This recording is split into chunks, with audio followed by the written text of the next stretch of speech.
Como les dijimos hace apenas unos minutos, el portavoz del gobierno dominicano está aquí, Roberto Rodríguez Marchán, director además general de la de comunicación, la DICOM, que dicho sea de paso, ha hecho una reinvención de lo que es la comunicación gubernamental.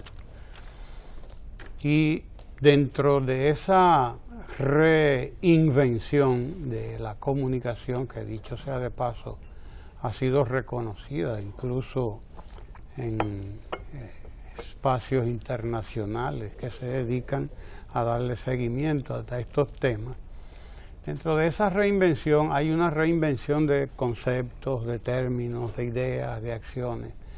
Uno de ellos es el concepto de democracia, que se maneja mucho en la comunicación del gobierno. Por ejemplo, República Dominicana crece y se democratiza, dice el lema más reciente. Antes el lema era con la gente y para la gente, y siempre todo alrededor, alrededor de la gente, desde luego. ¿Qué concepto de la democracia es que maneja la Dirección de Comunicación al momento de proponernos a nosotros y proponerles a todos los dominicanos? República Dominicana crece y se democratiza, porque hemos hecho un uso muy socorrido del concepto de democracia. A nosotros nos gustaría empezar por ahí, sí, Roberto Rodríguez. Bienvenido a Ojalá. Muchas gracias. Hace mucho que usted no venía a Ojalá. Y más que Ojalá, que es un nombre precioso, es un programa entre amigos. Así mismo. Y entre compañeros. Expresa su maternidad. Pues usted es uno de los fundadores de Ojalá, la gente debe saberlo. Así, pero ahora está en su mejor momento. Bueno. Cosa que me alegra mucho.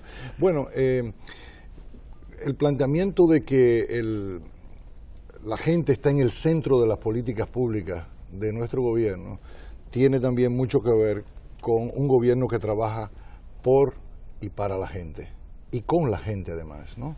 De manera que resulta fácil entender cuando decimos que la República Dominicana crece y se democratiza. Ustedes, al igual que yo y muchas de las personas que nos están viendo, recuerdan esos debates de los años 90, cuando el pensamiento único neoliberal nos enseñaba de que teníamos que apostar al crecimiento de la economía y que solamente teníamos que interesarnos en el bienestar de las empresas. Porque éstas se iban a encargar, decía la fórmula neoliberal, del bienestar de toda la ciudadanía. Que eso era una tarea de los y las empresarias. Naturalmente, eso también se extendió en las academias y se conformó esa creencia y se llevó a la práctica con resultados desastrosos. Desastrosos para la población y para los y las empresarias. Porque, naturalmente, si usted no tiene personas que compren, personas que tengan poder adquisitivo, pues las empresas sufren. Entonces, al privilegiar solo el crecimiento de la economía y procurar, según ellos, el bienestar de las empresas, el Estado asumió un papel irresponsable. No responsable, no, irresponsable. Desertó de las funciones que le atribuye la Constitución y la sociedad espera del Estado. Entonces tuvimos estados irresponsables. ¿Cuál es el significado y el valor histórico de Danilo Medina? Que apuesta al crecimiento democratizando la sociedad. Cuando decimos democratizar no estamos hablando de un principio moral, sino fundamentalmente económico, de ofrecer oportunidades a todos y todas para que de acuerdo a su talento y su capacidad pues puedan prosperar. Entonces, la democratización no es el resultado del crecimiento, sino que la democratización es la vía para crecer mejor, más y mejor. Y Danilo instaló ese paradigma, que ya lo consignaba en su plan de gobierno en el año 2012, que fue revalidado en el 2016.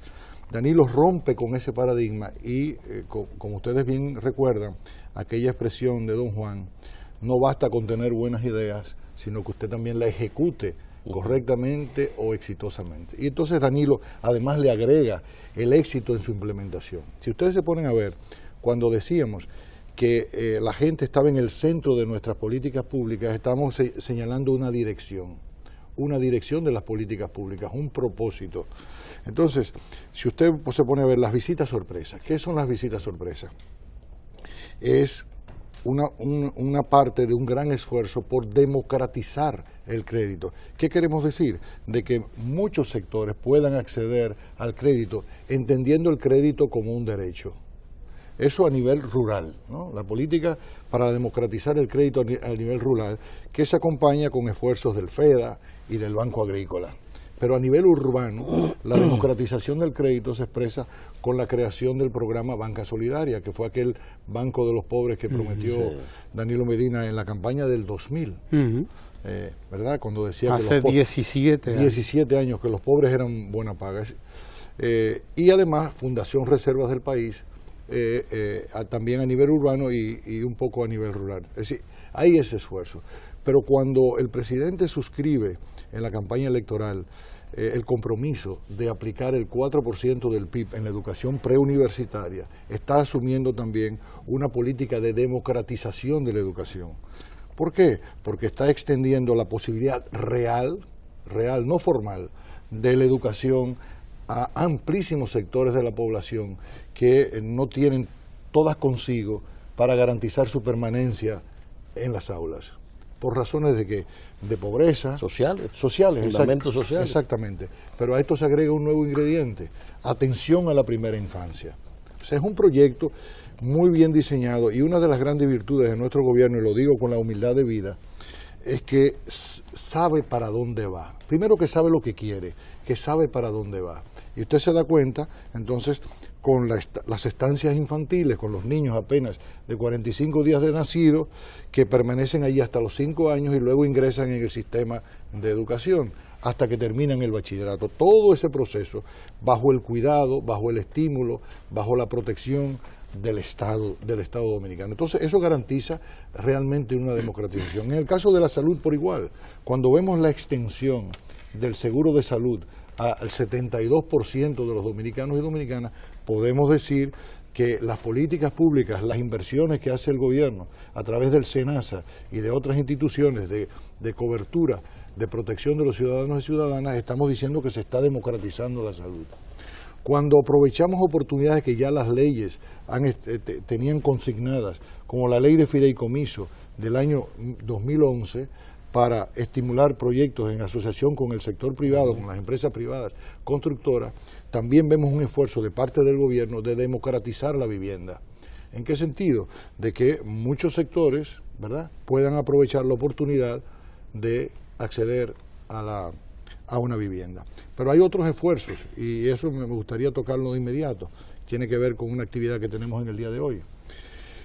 El hecho también de democratizar el acceso de los ciudadanos emprendedores al presupuesto nacional vía las compras y contrataciones, pues también ahí tenemos a la gente en el centro de las políticas públicas, estamos trabajando con, por y para la gente y estamos democratizando la sociedad.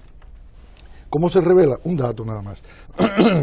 En el año 2012 teníamos 19.000 proveedores del Estado. En 5 años hemos agregado 50.000, ahora son 69.000.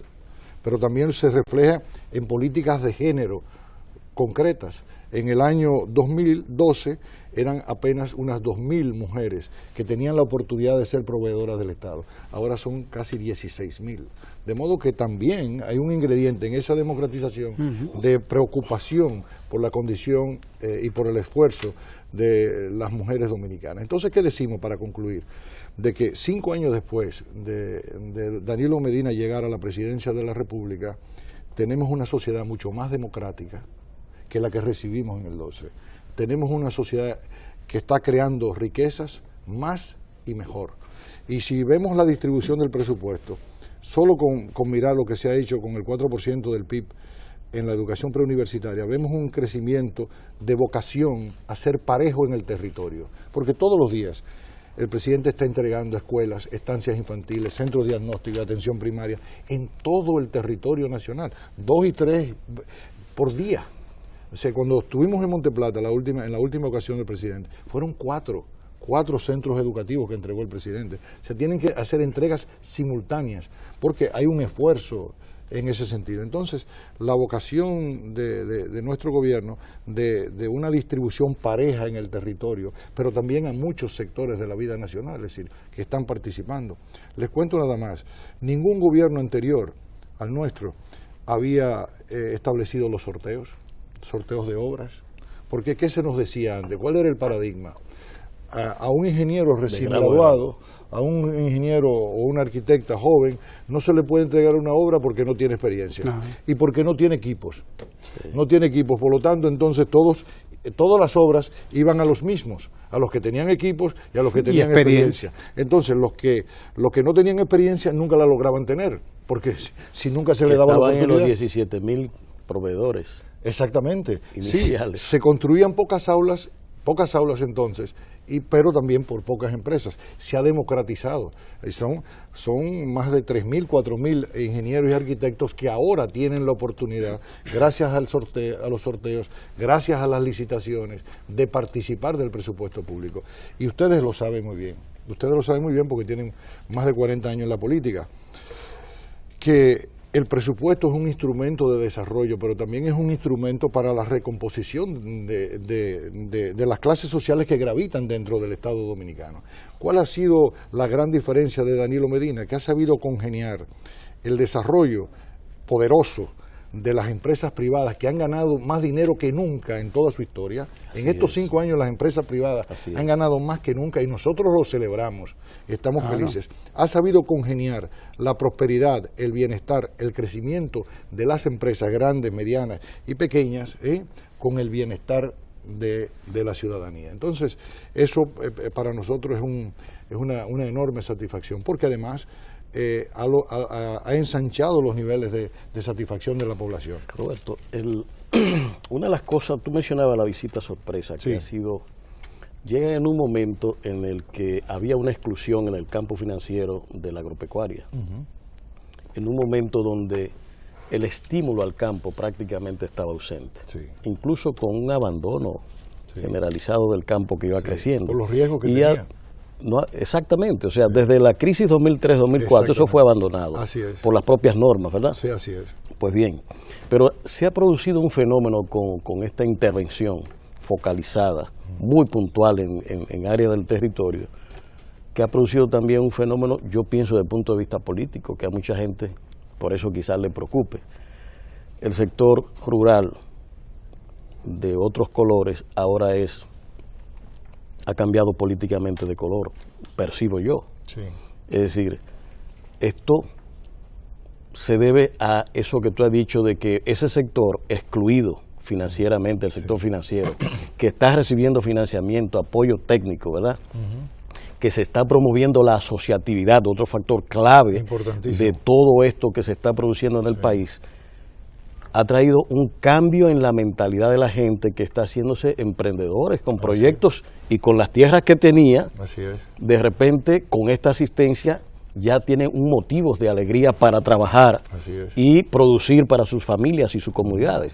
Es decir, ¿cómo tú enfocas este impacto que ya claramente es económico, porque hay algunas de esas pequeñas empresas apoyadas que están exportando? 26, uno de ellos, por ejemplo, 26, Rafael, 26 de los proyectos de visita sorpresa, 26 que están exportando. Aguacate, mango, flores, vegetales. Y entre ellos la Toyota. Se está exportando Toyota. Sí, yo recuerdo la burla que hubo. Desacreditada, ¿verdad que sí? Sí, que es una fruta muy noble, digamos. Muy noble. Mira, lo más relevante de las visitas sorpresas es el elemento de la democratización del crédito. ¿Cuál fue el talento del presidente de la República? De saber escuchar el reclamo de instituciones como la YAD, que agrupa a cientos de miles de productores de nuestro país. Junta Agroempresarial Dominicana. Correcto, que le hizo un planteamiento muy concreto. Le hizo varios y los ha cumplido todos, porque he escuchado a Osmar Benítez con mucha responsabilidad enumerar 10, 11 planteamientos que le hicieron al presidente de la República y cómo lo ha venido cumpliendo. Pero el esencial, el más emblemático, fue de que ellos requerían cerca de 43.000 millones de pesos en financiamiento, equivalentes entonces a 1.000 millones de dólares. Había una situación de tranque. 40.000 millones de pesos se hablaba. 43.000. Y el presidente lo que hizo fue destrabar esa situación. Pero eso se acompañaba con altas tasas de interés. Es decir, al campo cuando se le prestaba a 18 y 24%. ¿Qué hizo el presidente inmediatamente? Pues, como decía Rafael, fomentar la asociatividad. Yo no quiero hacer rico a nadie en particular, yo quiero que ustedes se asocien. Y cuando un gobierno, ustedes que saben también de eso, cuando un gobierno apuesta a la asociatividad de su pueblo, es un gobierno que no solo simpatiza con su pueblo, sino que no le teme, sino que está a su lado, que lo está acompañando, porque está fomentando la asociatividad. Quienes gobiernan usualmente tratan de dividir y mantener dividido. Este hombre lo que está diciendo, asóciense, júntense, pónganse más. Anteriormente la asociatividad era contra la voluntad política. Así mismo los sindicatos eran peleando que se creaban. Mismo es. Entonces, este hombre lo que viene y les dice, no, júntense más, son poquitos, júntense más, porque yo no quiero hacer rico a nadie en particular, ni millonario, sino lo que quiero es la prosperidad de ustedes y la comunidad. Entonces, el presidente destraba una situación, porque había un tranque. La banca comercial privada no podía poner en riesgo los capitales de sus socios. O sea, ¿verdad? Porque su responsabilidad es preservar y aumentar esos capitales. Entonces, ¿cómo lo resuelve? Vía el Banco Agrícola, que inmediatamente baja la tasa de interés a 8%. Entonces, por cada 100 pesos, no tenían que pagar 18 ni 24, sino solo 8. Por lo tanto, no había una transferencia de renta de los beneficios del productor hacia la banca, sino que se quedaba allí para mayor prosperidad de las familias productoras. 12 o 15% de diferencia, quedaba en manos de la gente. Sí, que había una no transferencia. Es poca cosa. Claro, yo me gano 30 y tengo que transferir 18, tengo que transferir 24 y solamente ¿cuánto me quedan? 12 o 6. Y ahora les queda mucho más. Eso es lo primero. Y lo otro es utilizar el Banco Agrícola y el FEDA también para hacerle llegar ese financiamiento. Un financiamiento que se hace bajo estudio. Es decir, no es una actitud ligera de que yo quiero 10 millones, ahí están, y te tiro esto, y bueno, y ya veremos cómo lo cobro, sino con un estudio previo de factibilidad, pero también de acompañamiento. Es decir, los desembolsos se van haciendo de acuerdo a un monitoreo riguroso, porque hay todo un seguimiento. Entonces, ¿el resultado cuál ha sido? Que 5 años después, el Banco Agrícola ha canalizado fondos por cerca de 80.000 millones de pesos.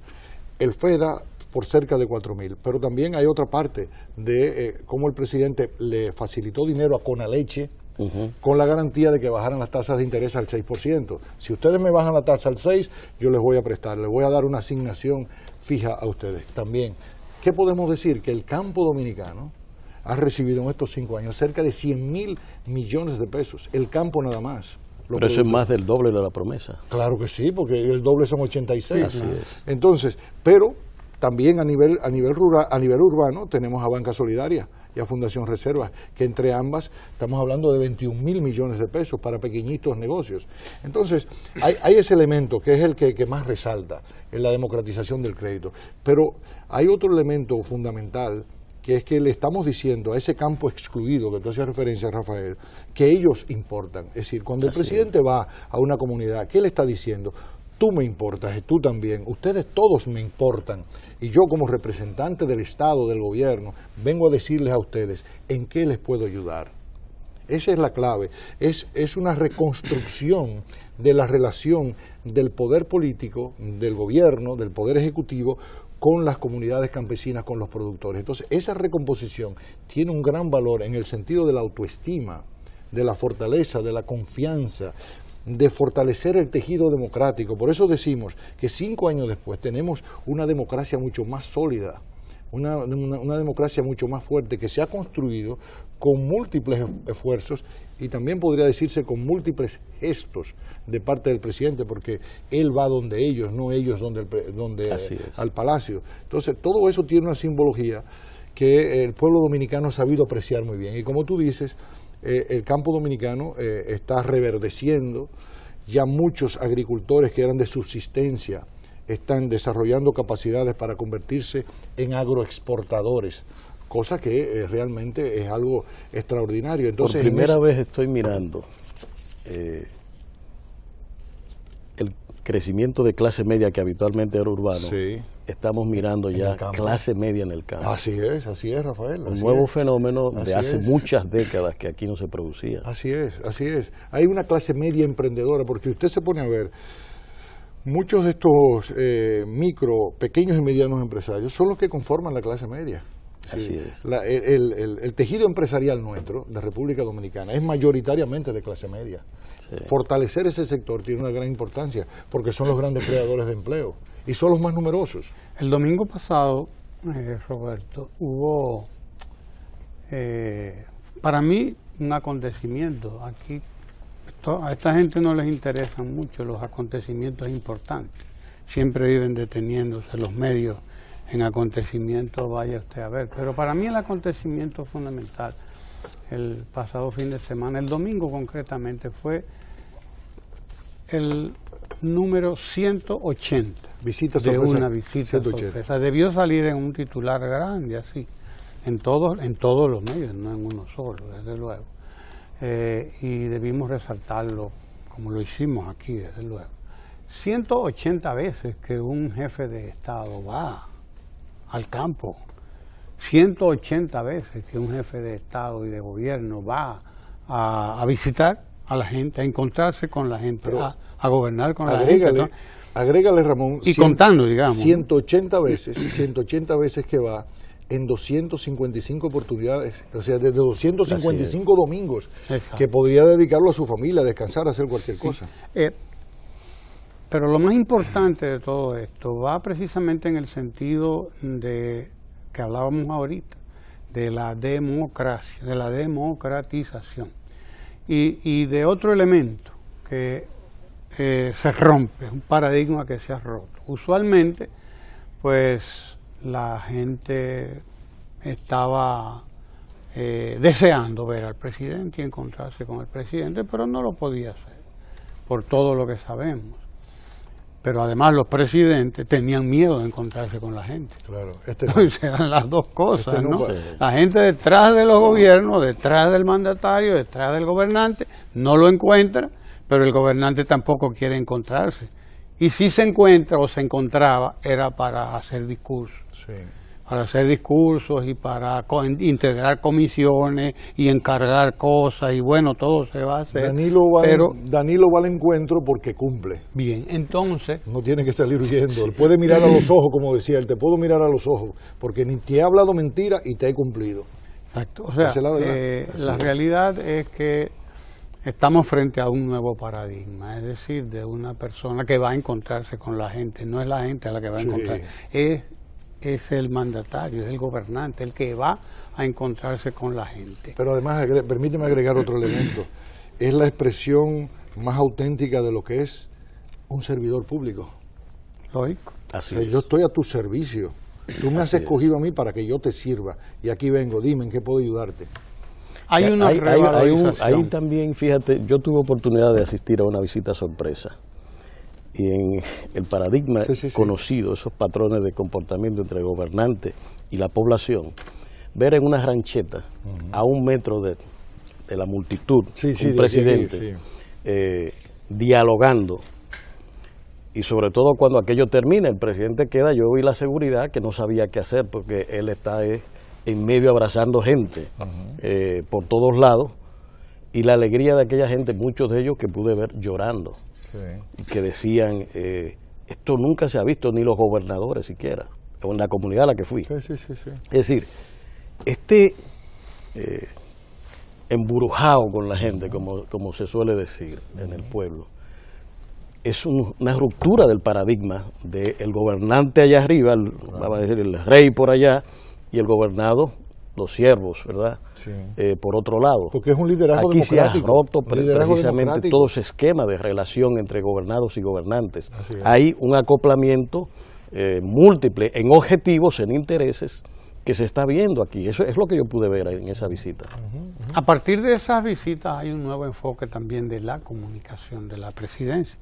Y vuelvo al tema inicial. Ustedes hablan de democratizar la comunicación. ¿Qué pasa? Que la comunicación no estaba democratizada. Mire lo que pasa. Mire lo que pasa. Hubo un proceso, y está en pie todavía, de democratización de la sociedad dominicana. O sea, la propia sociedad dominicana se está ella misma democratizando. Lo que hemos hecho desde el gobierno en diferentes instancias es desarrollar la capacidad de lectura de lo que está ocurriendo en la sociedad y ponernos a tono. El desarrollo de las tecnologías, pues permite a los ciudadanos y ciudadanas convertirse con el celular en un reportero, en comunicarse mejor con sus seres queridos, con las personas que se relacionan laboralmente. Por ejemplo, las personas antes de cepillarse los dientes ya consumen información vía WhatsApp de los grupos que está y distribuye información antes de cepillarse los dientes. Usted se levanta y chequea y dice, me han enviado esto, mira caramba, y si le parece muy bien, usted los reenvía a otros grupos que le son propios, son suyos. Entonces, hay todo eso. Las oportunidades que ofrece la tecnología permiten una mejor relación del gobierno con los ciudadanos y ciudadanas. Entonces, lo que hemos hecho es aprovechar este desarrollo de las comunicaciones, esta democratización también de las comunicaciones, porque antes usted tenía que tener un teléfono fijo en su casa, regresar en la noche para preguntar, alguien me llamó, y entonces usted intentara comunicarse, ¿no? O enviar una carta, aquello, ¿no? Todo una relación epistolar. Sí, todo. Ahora no, todo es instantáneo. Entonces, nosotros lo que hemos aprovechado eso para podernos comunicar directamente, así como hace el presidente, de comunicarnos directamente con la gente.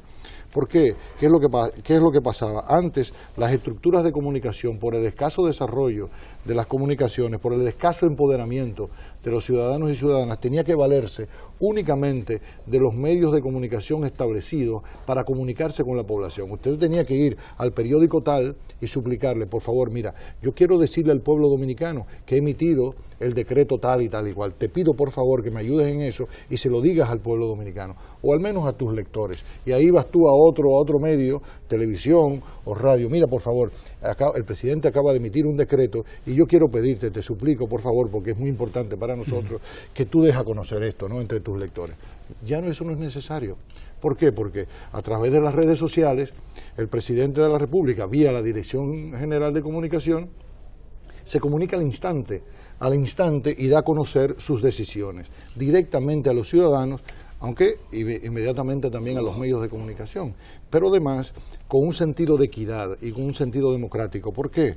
Porque el habitante de la capital, donde está la sede de gobierno, no consume la información primero que aquel dominicano que está en Barahona, que aquel que está en Higüey, o que puede estar en Montecristi o en Samaná, sino que todos consumen al mismo tiempo. Es decir, usted tiene el derecho y la satisfacción de recibir una información proveniente del jefe del Estado, del presidente de la República, al mismo tiempo, todos los dominicanos, incluyendo aquellos que están fuera del país.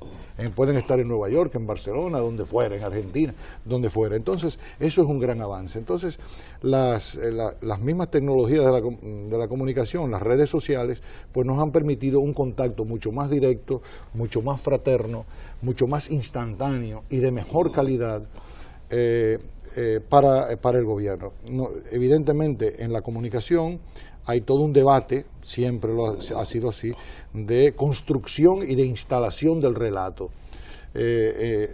También las nuevas tecnologías, el desarrollo de la población, pues obligó a que el gobierno de la República Dominicana hiciera una reforma de sus estructuras de comunicación, aprovechando los avances, como ya decía, pero también una revolución de sus contenidos. Es decir, antes se tenía usted unos titulares extensos, ¿no? Tipo, notas de prensa. Sí, exactamente, mientras que ahora usted tiene que privilegiar un mensaje intenso, ¿no? Como aquella cosa de tú que eres profesor de literatura, Ramón, entre la novela y el cuento, es decir, la intensidad del cuento, tú tienes que, como una flecha, ¿verdad?, decir las cosas con un titular atractivo, porque las personas con el dedito así simplemente te descartan. te descartan. Sí, sí. Mientras tú tienes que llamar la atención con el contenido de tu tweet. Pero tú tienes que tener un tweet que sea atractivo, sea con un video, sea con una fotografía. Si publicas un tweet con solo texto, es probable que pierdas la competencia frente a otro que esté debajo, que pueda estar tratando el mismo tema, que lo acompañe con un video. Entonces, todas esas modificaciones nosotros lo hemos hecho por una vocación de servir al pueblo dominicano. Es decir, es la misma política de democratización que tiene el presidente con el resto de la sociedad en el crédito, en la salud, en la educación, pues también la hemos hecho a nivel de la comunicación. Y lo mismo hemos hecho con la colocación publicitaria. Porque, ¿qué descubrimos nosotros? De que los comunicadores, los llamados periodistas y comunicadores dominicanos, son esencialmente microempresarios de la comunicación, y que es esa condición de microempresario, no la de periodista, no la de comunicador, sino la condición de microempresario de la comunicación, la que determina su accionar en la sociedad, la que pauta su comportamiento y su manera de mirar. Entonces, aunque se llama comunicador, aunque se llama periodista, usted tiene que relacionarse con él en su condición de microempresario. Por lo tanto, si nosotros tenemos una política de democratización del crédito, si tenemos la preocupación genuina y sincera de no ver cerrar un taller de mecánica, un salón de belleza, una pequeñita empresa fabricante de dulces o de pan o lo que fuere, pues también tenemos que tener el programa. Tampoco el programita. El programa que ha abierto un dominicano. O el blog, o el blog digital. O el blog, el periódico digital. Sí. De un ciudadano dominicano que no quiera hacerlo mal hecho, vamos a decirlo así, que sabe que ¿Una MIPYME? Exactamente, es una microempresa, es una microempresa, porque es él solo. Solamente él, ¿entiendes? Que está haciendo un esfuerzo por salir adelante y ayudar a su familia. Él dice, bueno, yo he tirado páginas para la izquierda, me gusta leer, leo todo aquello. Fui a la universidad. Sí, fui a la universidad, soy abogado, soy ingeniero, soy biólogo, lo que fuere. Me considero más o menos telegénico y me compro mi saquito y mi corbata y me parqueo ahí frente a la cámara de televisión y digo lo que creo. Tengo la valentía, además, de decir lo que creo, lo que pienso, con responsabilidad. Entonces, ese individuo merece el apoyo, el respeto del gobierno. Por lo tanto, a ellos le colocamos sin distingos, sin procurar adhesión al gobierno, sino sencillamente por su condición de microempresario de la comunicación. Ellos mismos nos han dicho en varias ocasiones, mire, si usted me garantiza que si mi programa se mantenga abierto, yo pago aquí 8,000, yo pago 10,000, 12,000, 20,000 pesos, yo eso es lo que pago. Si usted me garantiza la estabilidad durante el año entero de esos 10,000, 8,000, 12,000, 15,000, 20,000 pesos, y yo mantengo abierto mi programa, yo puedo facturarle al amigo mío que crecimos juntos, aquí en mi pueblo, que es dueño de ferretería, que es dueño de un comercio, y que por ser amigos y conocernos, me va a ayudar y me va a colocar 1,500 pesos, 2,000 pesos en un anuncito para ayudarme. Sí. Entonces, pues las cosas funcionan así. Otra mirada no es la correcta. Esa es la mirada que hay que tener y que permanentemente hay que estar actualizando. Roberto, en la comunicación del gobierno hay un factor clave, porque la imagen, que no era lo normal en la comunicación anterior de los gobiernos, aquí aparece ya hecha casi cine. Sí. Y además de viva voz de los actores del proceso. Sí. Es decir, un campesino de una asociación que está expresando el apoyo que ha recibido en una visita sorpresa, un ganadero, como he visto algunos, expresando de manera increíble su experiencia, cuenta su historia. Sí. Y ustedes han hecho de esto, pues, han empacado la historia, ¿verdad?, el relato, y lo han llevado mediante videos que están profusamente distribuidos en toda la comunicación nacional y disponible incluso en YouTube. ¿Verdad? Es decir, eso es una novedad totalmente, es una época donde la imagen prima tanto, como tú sabes, a la letra. Sí, y sobre todo porque el gobierno abandonó la mala práctica, que también no era del gusto de la ciudadanía, de convertirse en el protagonista, en el centro de la noticia. De todo. Sí, el megaministro, el superministro, el superpresidente que lo sabe todo. Sí. Y tenemos un presidente que, con toda la humildad, fue capaz desde el inicio mismo del gobierno, cuando se estaba construyendo la fisonomía de ese relato, de decirme a mí de manera enérgica, sácame de ahí, Roberto, sácame de ese video. Sí. Porque uno llegó también con las prácticas del pasado, sácame de ahí porque los protagonistas son los ciudadanos y ciudadanas. Entonces, cambiamos el paradigma de que son los ciudadanos y ciudadanas los protagonistas. Si decimos que la gente está en el centro de las políticas públicas, si los ciudadanos son los que están siendo impactados. En la comunicación del gobierno también tiene que aparecer. Por supuesto, tenemos que ser coherentes, que sean ellos los que hablen y cuenten el impacto. ¿Qué importancia tiene decir que una obra costó 275 millones? Nadie tiene nada más mínima idea. Con los centavos incluidos. Incluyendo centavos. 275 millones. La gente no sabe ni lo que son 100 mil pesos. Porque nunca lo ha visto junto, ni 50 mil. Y algunos han visto hasta ni menos. Entonces, ¿cómo usted le habla de esta cifra? Y que la compañía tal fue que lo construyó. ¿Y qué me importa a mí? Lo que usted tiene que, usted lo que tiene que comunicar es que el gobierno está entregando, porque incluso nos cuidamos de eso, el presidente no inaugura, el presidente entrega, porque es con los fondos públicos que el presidente una obra y le entrega a la comunidad para que haya un sentido de corresponsabilidad. Yo se la entrego a ustedes, es de ustedes, cuídenla, porque es con el dinero de todos, los dominicanos y dominicanas. Entonces, es ese el sentido. ¿Cuál es el impacto? ¿Cuál es el impacto de un puente? El impacto de un puente en una comunidad aislada. ¿Cuál es la noticia que tenemos que dar? Que la empresa tal que la construyó, de que costó tantos millones, no, de que la abuelita, la señora que enferme, pues va a tener la garantía de que como hay un puente, la ambulancia podrá cruzar y ella podrá ser rescatada en ese momento de dificultad de salud y llevada a un centro de salud. Eso es lo que importa, de que ya esa señora que está en malas condiciones, gracias al puente, entonces esa es la noticia. Ya tú te puedes enfermar tranquilamente, no te preocupes, tú vas a poder llegar a tiempo. Entonces hay un nuevo enfoque porque también hay una nueva sociedad. No olvidemos de que nuestro país ha cambiado y sigue cambiando todos los días, está cambiando. Si usted cree que la República Dominicana sigue siendo la misma del año 2012, está equivocado. Ha venido cambiando porque también por el influjo de la obra de gobierno, pues la gente también se va empoderando. Por eso decimos de que ha habido también un aprendizaje. Nuestra población hoy no solamente vive en una sociedad más democrática, sino también es ella misma más consciente de sus derechos. Así es. Hay un fenómeno interesantísimo en la sociedad dominicana. A mí me parece muy, muy interesante. Porque por primera vez yo estoy mirando problemas muy graves de comunicación a nivel de lo que sería la oposición, porque ¿cómo me opongo? ¿De qué manera me opongo a la tanda extendida, a la democratización del crédito? Porque ha habido un ejercicio de oposicionismo en la República Dominicana, más que de colaboración, más que de integración. A mí a veces hasta me parece absurdo que las sociedades tengan que estar en estos tejes-manejes, dimes y diretes, oposición, gobierno, porque la idea debía ser que si un gobierno lo está haciendo bien, todos estemos con él. ¿O no es esa la idea de que la sociedad esté bien gobernada? Claro. Pues si alguien llega y le está gobernando bien, ¿qué es lo que tengo que hacer? Vamos a gobernar juntos todos, porque esto es lo que queremos. No queremos tan extendida, no queremos democratización del crédito. No es eso lo que se quiere, no queremos transparencia.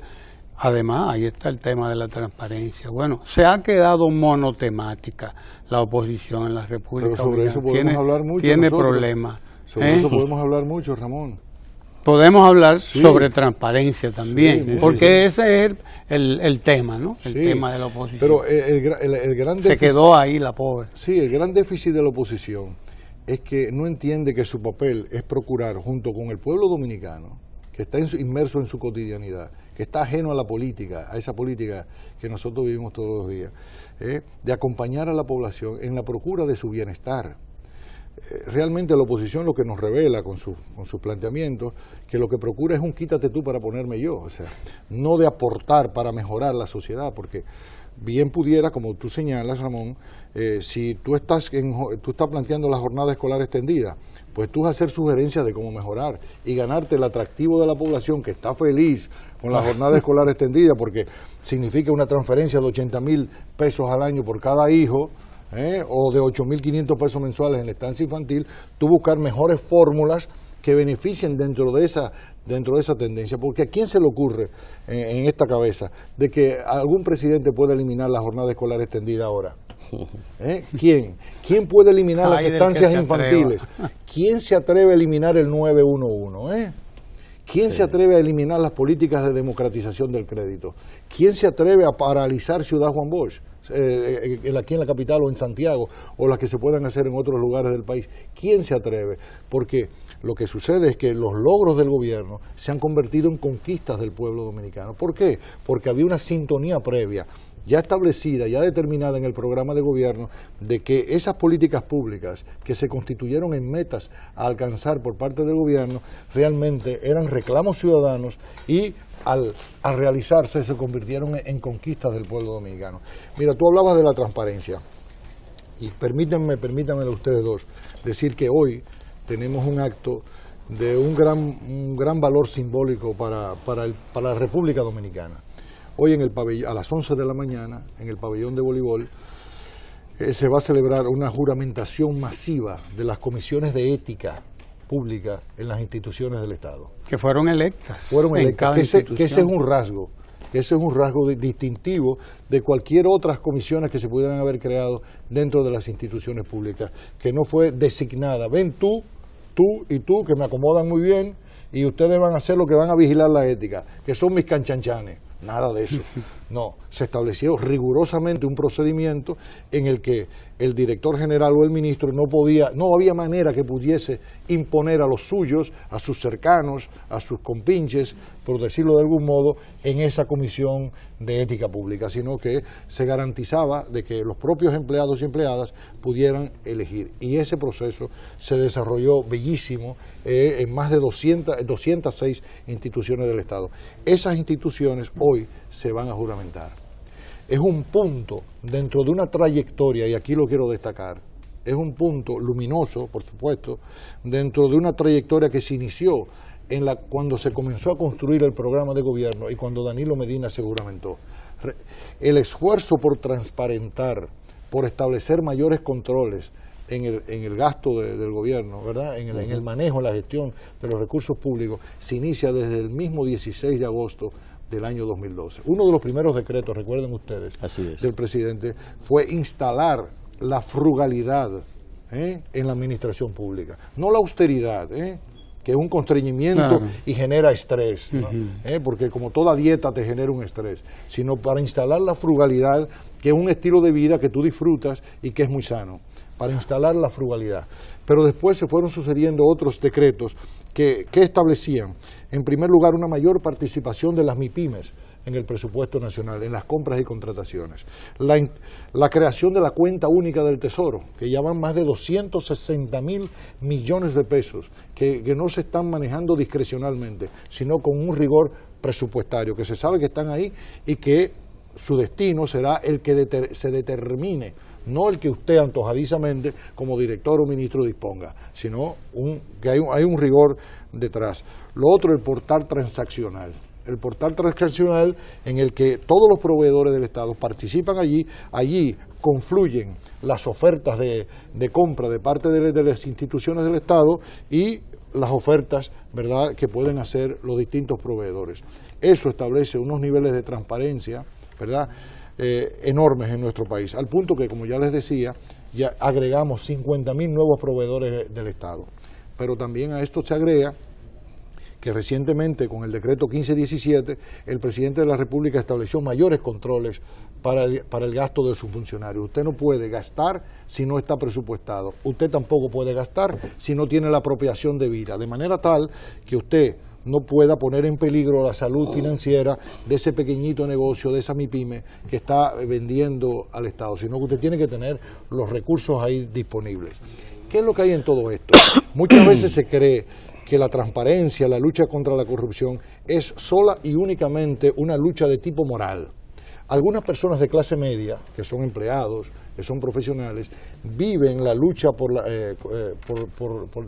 contra la corrupción y por la transparencia como una travesía, como una cruzada moral. Pero realmente, si usted lo mira desde el Estado, desde la conformación de las distintas clases sociales que gravitan en nuestro territorio, la lucha por la transparencia, la lucha, el reclamo de mayores controles en el uso de los dineros del pueblo, forman parte de un reclamo de los chiquitos, claro, de las MIPYMES. Es decir, es un reclamo político de toda la sociedad, de sectores sociales, claro, muy claros, que reclaman la oportunidad de ser grandes.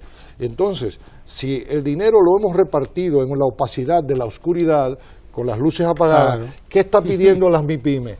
Yo lo único que te pido es que tú me enciendas la luz. Y yo creo que tú no te... Yo veo cómo es que estamos repartiendo la cosa. Y yo supongo que ustedes no se van a oponer porque ustedes son gente seria. Exacto, entonces vamos a encender la luz y vamos a contarte dinero en público.